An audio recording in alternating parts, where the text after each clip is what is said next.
Hey everybody, I'm Green Havoc. And I'm Cyanide. And this is The Wrap.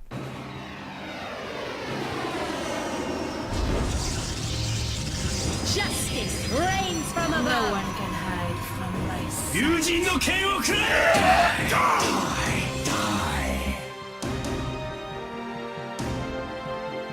Cheers, love! The cavalry's here!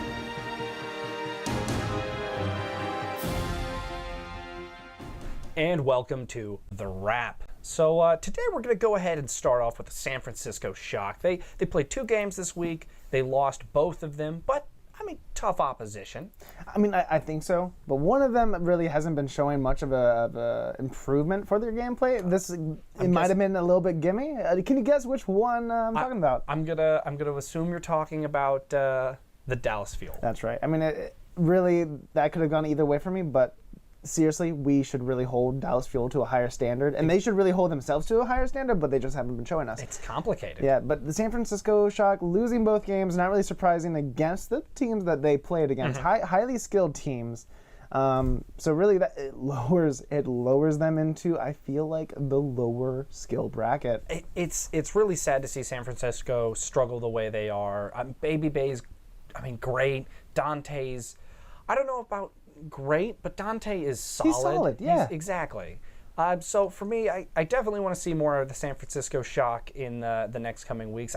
I feel like they had a performance that this was a week where they needed to step up a little bit from what they've been showing us, and they didn't. That's right. So once they get that, Sinatra coming in, once they get that, I think we'll see a huge difference in their gameplay. Hopefully. Yeah. I think it's definitely a possibility. So now let's go ahead and move to the London Spitfire. That's right. Their 2 games, the first one, it didn't really prepare them for that second game. Maybe they got on their high horse a little bit and was like, yeah, no, Boston Uprising, no problem. Exactly. And they, I can't believe it, this was a huge upset. Huge upset. Yeah. Spitfire loses 3-2 against Boston Uprising. London Spitfire filled. They are filled with wonderful players, but they can't get that pride.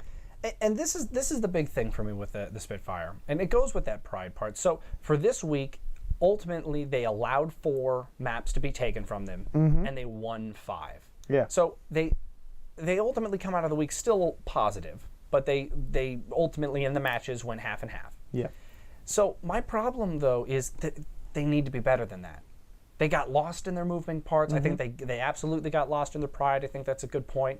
And so for me, the London Spitfire, despite the fact that they did pick up a win this week, I thought they looked more than disappointing. That's right. Yeah.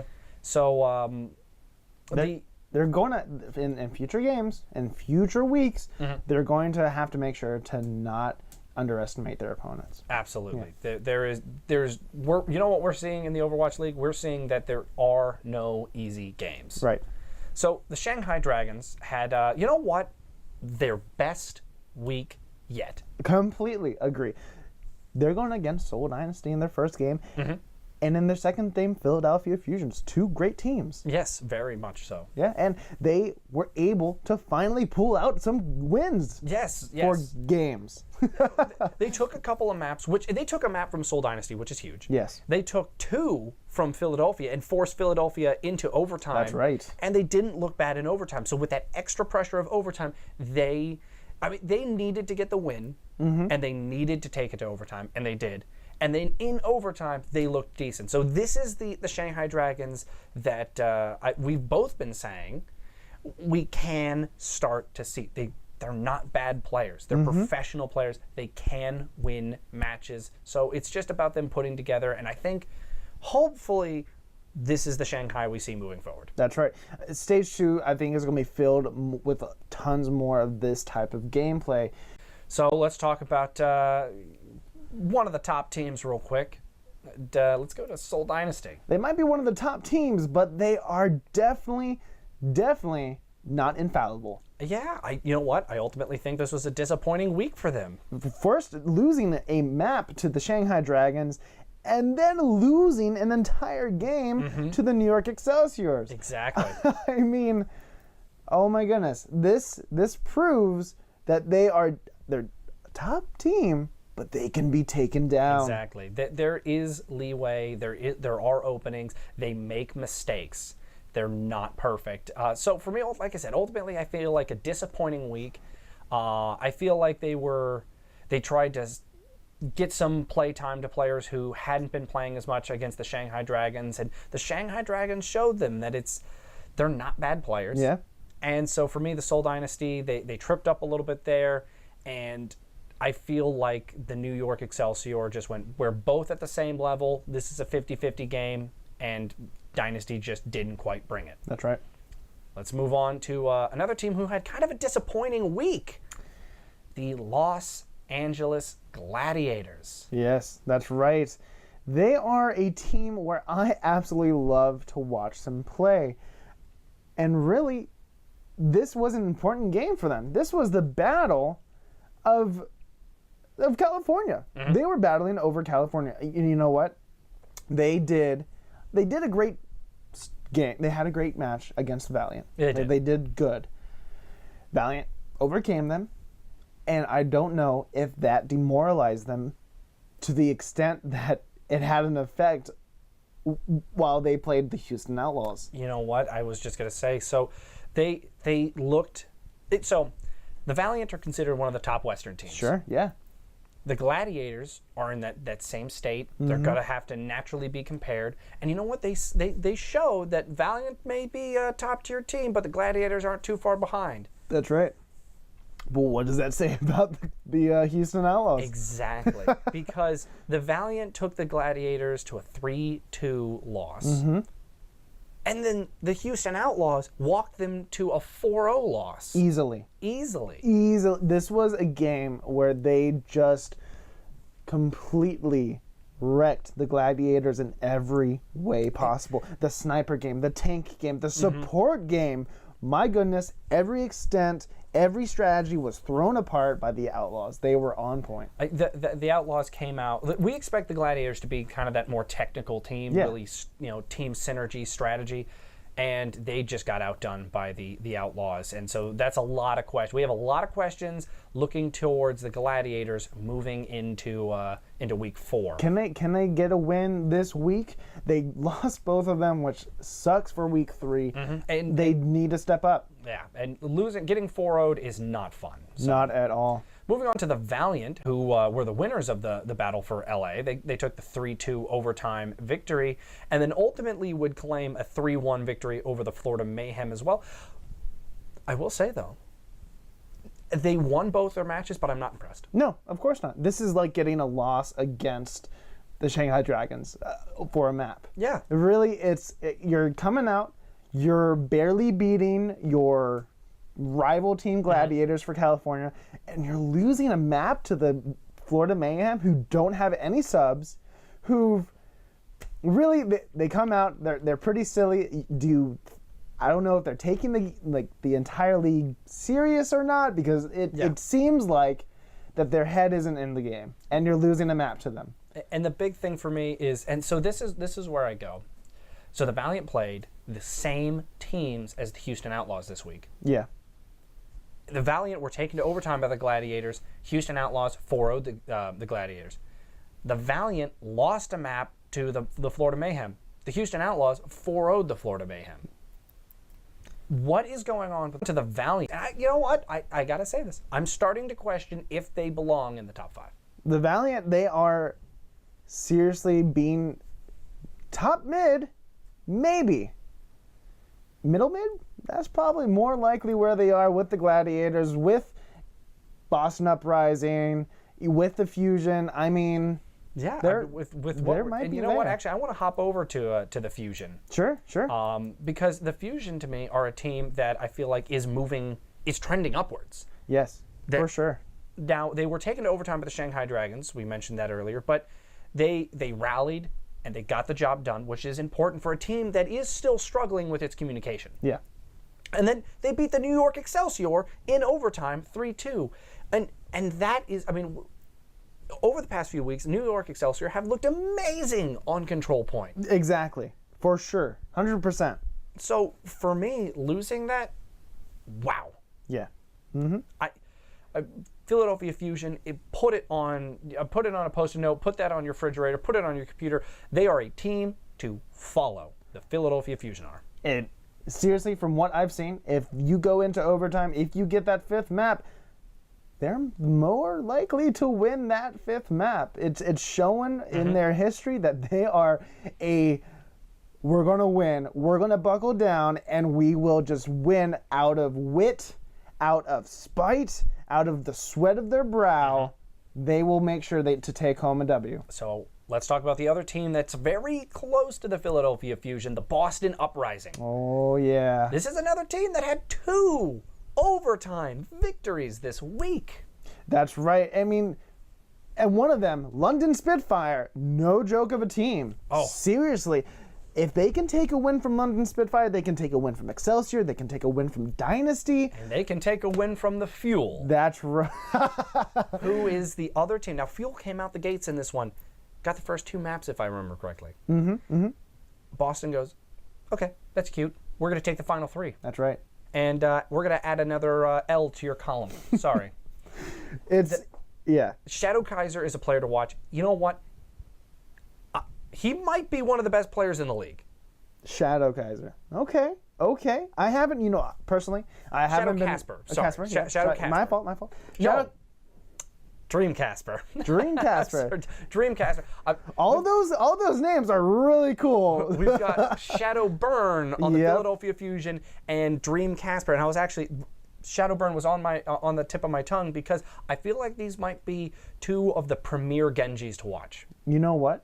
Yeah, definitely. I haven't been watching them in the beginning of stages, but you've been hearing more and more about them. They've been ramping up. Like, their gameplay, super fun to watch. And on top of that, so we're going to go back to Philadelphia for a second. So Philadelphia Fusion, Shadow Burn going up against Pine and Seolby. Standing toe-to-toe with them. Libero. Yeah. And then on the other sring for Boston Uprising, you have... Dream Casper going up against Effect, Prophet, Bird Ring. Like, these are some of the players that are considered top in the league, especially of the Korean players. So for these 2 Genjis to go up against these players, not only get big wins, get big respect, these are players to watch. That's right.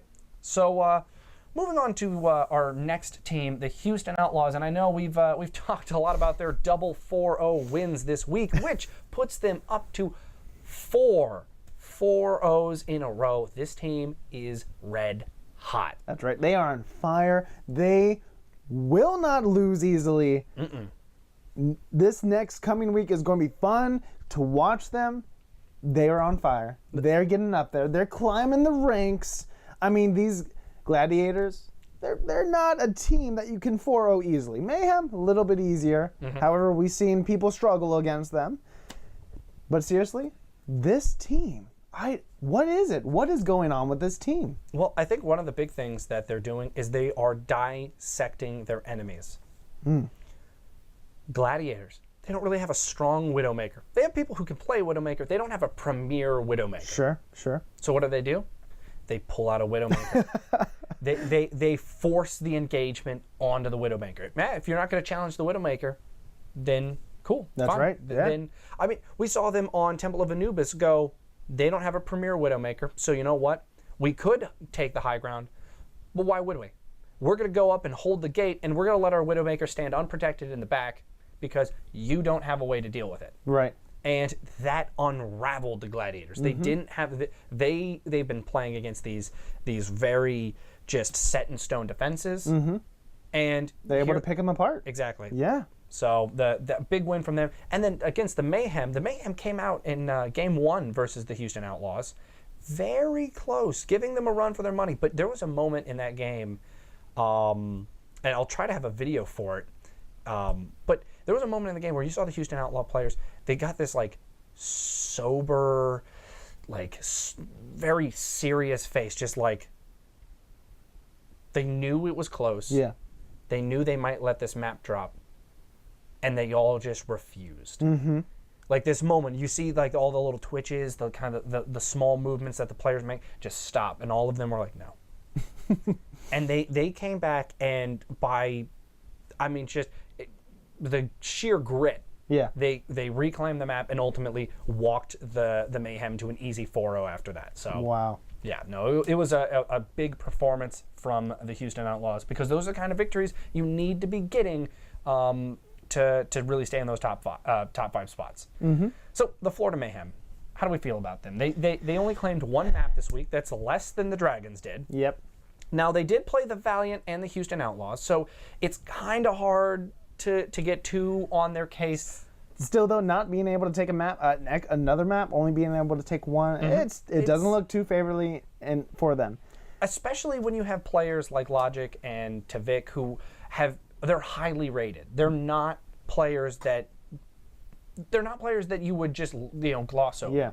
They're considered premier players, and they're just not getting the job done. That's right. I mean, I feel like in February, when they're able to finally get some more players, being able to sign on a couple more people, they really need to look at their holes. They need to be able to look and see what they need to fill and get some extra people on there. They need the flexibility. They need to be able to get a team that is easily fit together, works together.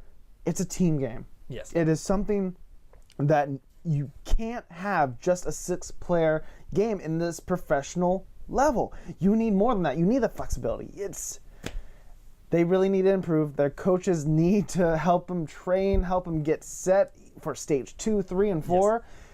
Yes. They need to do something. They aren't like the Dragons, who are improving every single week. We've seen the Dragons drastically change from from week 1 to week 3. Mm-hmm, absolutely. Mayhem has been flatlined the entire time. I totally agree. And so I feel like the Mayhem, because they have one of the more relaxed coaching staffs in the group, especially compared to the Boston Uprising, who in one of their press interviews after a loss in week 2, the question was asked, how does this team deal with a loss? Yeah. What's the process? And all the players were silent. They clearly were still digesting that loss. And their coach leaned forward onto the mic and he went, "We yell at the players." And you could tell all of them were like, yeah, no, we get a little bit of a tongue lashing when we lose. Mm-hmm. And that to me tells me that, one, they respect their coach. Yeah. The fact that they have been improving and they are taking it to heart. These are players who weren't on everyone's list for we got to pick them up. Boston went out of their way to pick less developed players up. So these are players that are still learning the professional scene. Mm-hmm.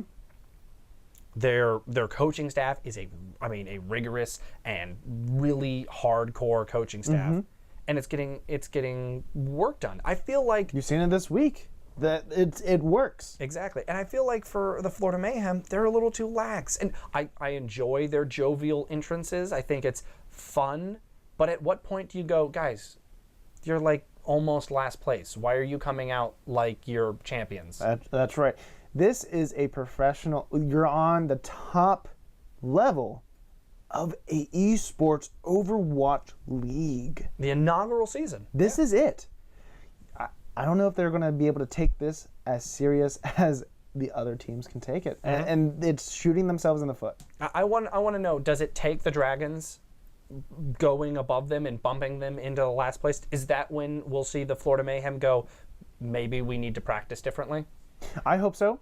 I really hope so. I also hope that they can bring in more players to improve and bolster their roster. Time will tell. We'll see.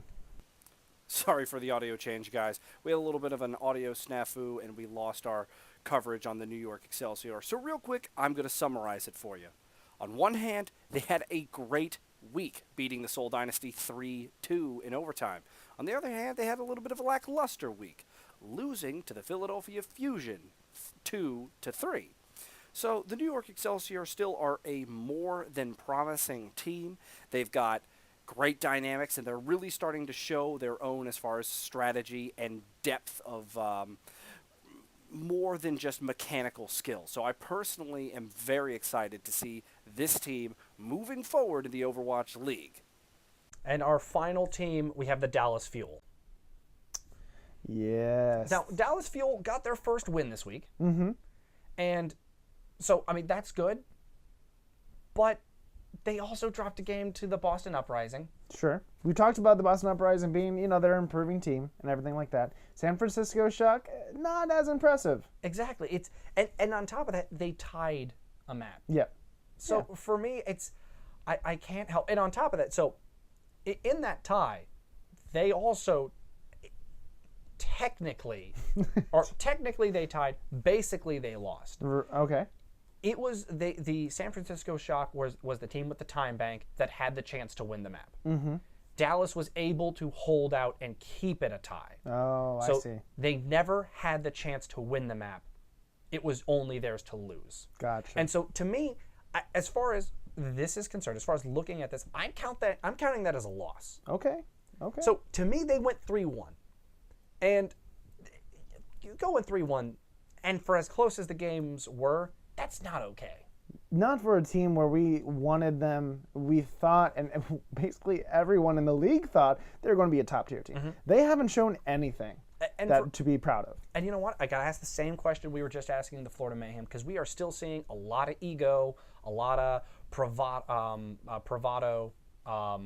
from the Dallas Fuel, and I don't know if it's warranted. Yeah. I mean, we've got tweets coming out from players like, and I know he's been disciplined and banned, but we've got tweets coming out from XQC saying losing to the Valiant, how trash. Yeah.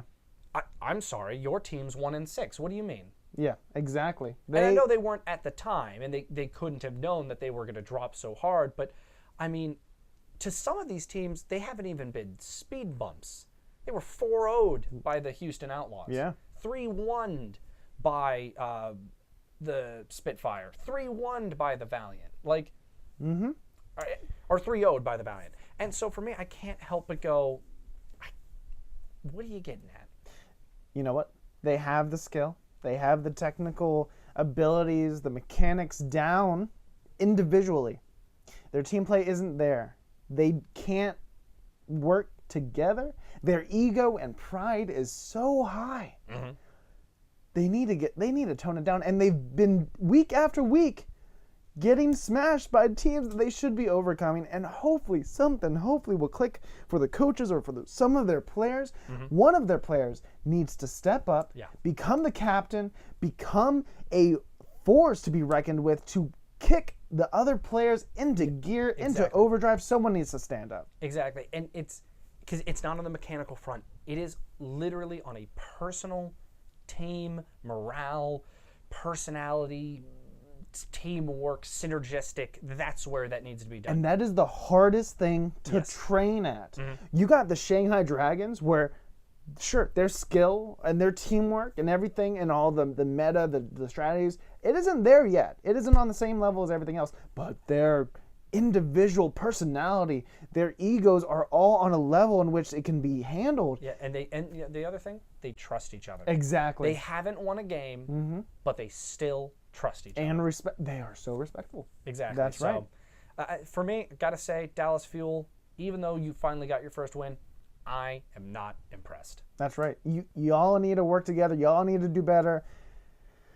I want you guys to be the top team that you guys were meant to be. I want to see the star power shine. I want to see them rise. But for now, that is the wrap. If you like this kind of content, make sure to like and subscribe and join the conversation down in the comments. It really helps us out a lot. And if there's any other content you would like to see from us, make sure to let us know, because we're all ears here at ESHQ.